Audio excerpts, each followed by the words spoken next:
Guess who, YouTube? You guessed it. The doctor's in. Again, start every video out the same. I want to thank everybody for supporting me.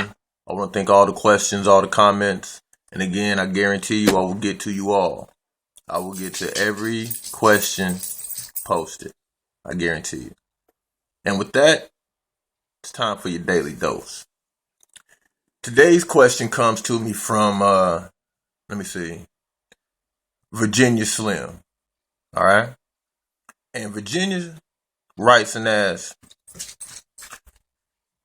Dr. Zoe, I have one for you. How do you handle divorce and family?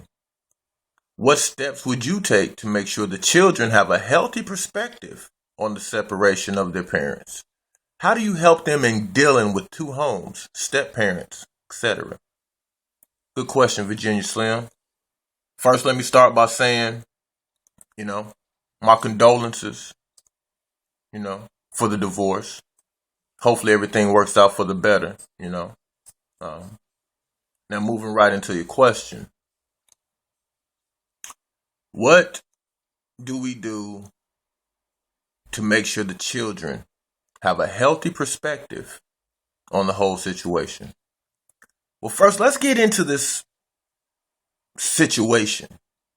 Let's get into perception. And then let's discuss children and how they perceive. All right? Now, anytime we're talking about perception, we're automatically dealing with thoughts. A lot of our thoughts are based off experiences that we've already encountered as adults. We encounter a situation, we already have a previous thought or feeling about this particular situation, so that our perception is guided by that. Now, in the case of children are they're not like us. Fortunately, children are pure. Most of them.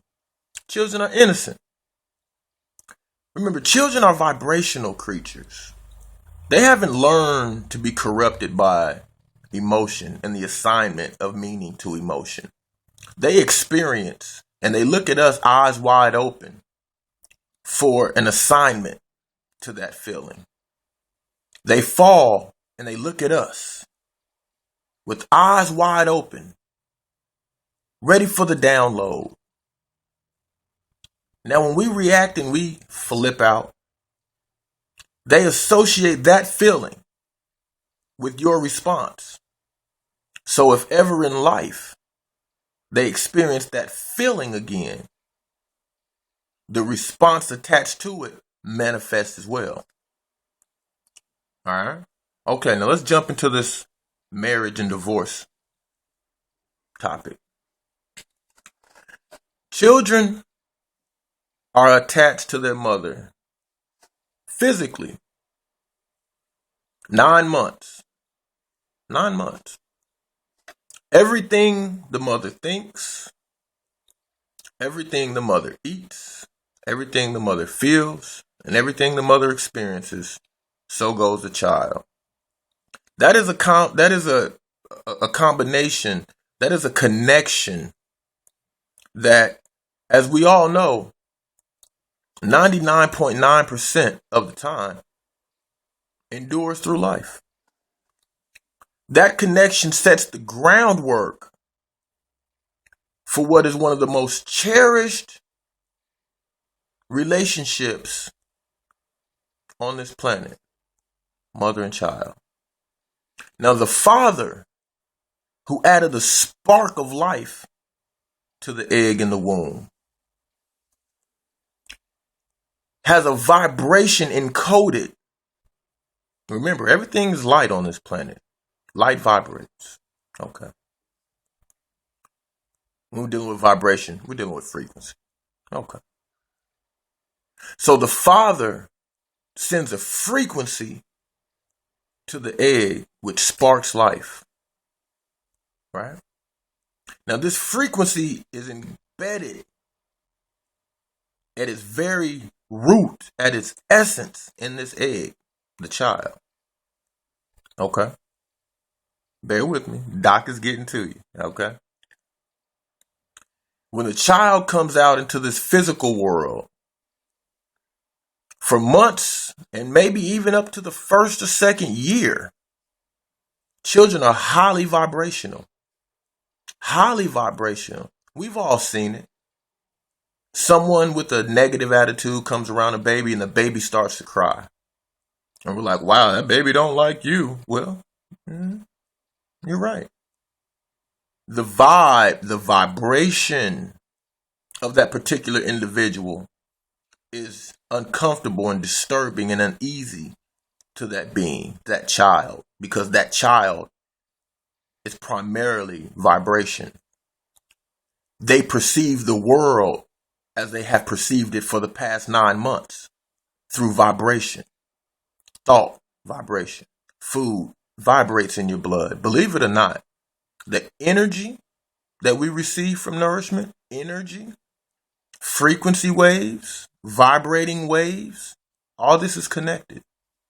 I think we get a little caught up in the physical sometimes and we forget that our essence is vibrational. Okay.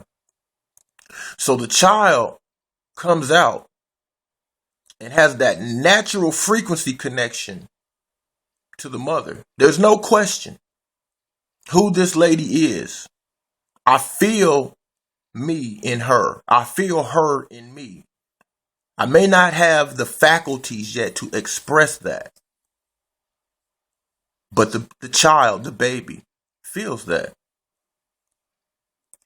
So when the child leaves its inner world and enters into the outer world, the baby is laid upon the mother's chest so the synchronization can take place. So the understanding can be imprinted into the child's tabula rasa, or blank slate, if you will, the brain that has not had time to experience outer world experiences. So before any experience can taint, corrupt, shape, mold, the child is given the opportunity to synchronize with its home frequency, thereby basing all interactions after that off of its home frequency. Okay? Now, this embedded frequency that came from the father, right? Once the child hears the voice of its father and that vibe, the vibration from the tone, from the vocal cords, resonates with that child and it reminds them of home, it's in synchronicity with the vibration that it felt from mother. So the child makes the connection, which will be referred to later in its life as subconscious. But during those years, that is the consciousness. It will later transition to the subconscious. But as we all know, an iceberg is much larger beneath the water than it is above the water. So your subconscious drives and supports and is the foundation for what you recognize as your consciousness. Okay. So with all that in mind, where are you going with this, Doc? Where are you going? This is where I'm going. Taking it all the way home. That child has a frequency connection to you and that father that no piece of paper, no certificate, no license can tear asunder. Does that make sense? The natural, universal connection that bonds the child with the mother, that bonds the child with the father, is not encapsulated in a marriage certificate, in a marriage license. It is encapsulated in the tone, with which you speak to your mother, to your child's father or your child's mother. Because a child, like a radio or like a TV, can be programmed to tune out a specific frequency. You understand? And through observation,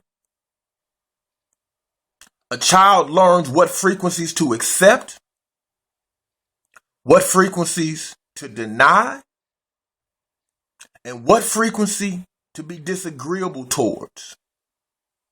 Now remember, this child is looking at you and dad with open eyes, waiting for the download. A home is a state of mind. You understand? The child who lives in your home and is loved and is cherished and is supported and is nurtured and is provided for has a sense of security, stability, confidence. The child whose father lives in a separate home, and in that home, this child is provided for, nourished, nurtured, loved, cared for. You understand? Builds those same positive attributes in the father's home. So now what we're dealing with is continuity of care. What goes on at mother's house goes on at father's house. And the expectations are the same. You understand? Now, going along those lines, although the child will eventually grow into the understanding that mother and father are separated and what that means on a societal level, until that time, there is no separation that matters, you understand, or is detrimental to the child. Because what shapes a child are values, principles, morals, ideologies, philosophies, customs, traditions, and the ability to self-express. And if both conditions are virtually identical from mother's house to father's house, then where is there a difference? Then where is there separation? Remember, a child forms their own interpretation of everything you say, of everything you do, of everything you expose them to. And 9 times out of 10, they're basing it off of the tone of the interaction. Again, we go back to vibration. You could say to someone, I love you. And the tone and the manner and the vibe at which you convey that message can show the sincerity. Or you could tell someone, I really love you. And the tone and the expression and the vibe that you convey that statement with will also convey the sarcasm. You understand? The tone and the vibe by which you present what you say determines how it is perceived, especially in children. Now, as adults, especially as parents, we worry as parents. As adults, we have been corrupted by society and the experiences that we've had to this point of being a parent. And oftentimes we try to place our perception on the child, forgetting that the child has one advantage over us, a huge advantage: innocence. You understand? Show that child that mother can live here, Father can live here, but mentally we are joined at the hip. Mental energy, mind power shared, is the greatest force on this planet. You understand? So when contemplating how the child is perceiving, understand and ask yourself this: how am I presenting? You understand? How you and the Father interact in the presence and the vibe at which you guys operate and function on in relation to each other will undoubtedly affect the child's perception. Now, would a two-parent household be more beneficial? Under ideal circumstances, yes. Is it absolutely necessary for the healthy development of a child? Well, I ask you this. Were both of your parents home? And how did you turn out? And if it worries you, then maybe you should ask yourself, am I more worried about me? Is this a reflection of how I feel about me and how I was developed? 1 second, please. Down, Chica. Down, girl. Down. Good girl. Good girl. Yeah. I also double as a veterinarian. Anyway, back on top. Be conscious of how you present the situation. Understand that that child is a combination and a culmination of your energy and the Father's energy. Pay respect to that fact. And remember, the child is judging you based off frequency, vibration, tone. You understand? Not explanations. Not being condescending toward the other to boost your status with the child. You understand? Trust in the fact that children are way more resilient because they have not learned weakness. They come here pure crystals. Tune that crystal with what frequency you choose. And the crystal will emit that same frequency that it has been tuned with. In children, it manifests as behavior. Tune that child with the knowledge and love of both parents, with the respect of both parents. Therefore, its brain frequency and its brain waves will operate along those principles, and the behavior that is emitted from that pure crystal, that pure child, will be a result of the pure energy it has been tuned with. I hope that makes sense because it's scientific. Now, as to the family, hey, that's a difficult one.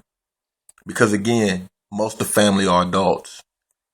And although we'd like to think we have it all together, by the time we become adults, we have so much emotional baggage that a lot of our primary objectives in life is to show people how much baggage we have and to have them carry those bags for us. You understand? Just remember this. Family is a word that you can define because some of your blood relatives will do you worse than someone you meet in the world. Not all, but some. Family is defined by action and intent. You understand?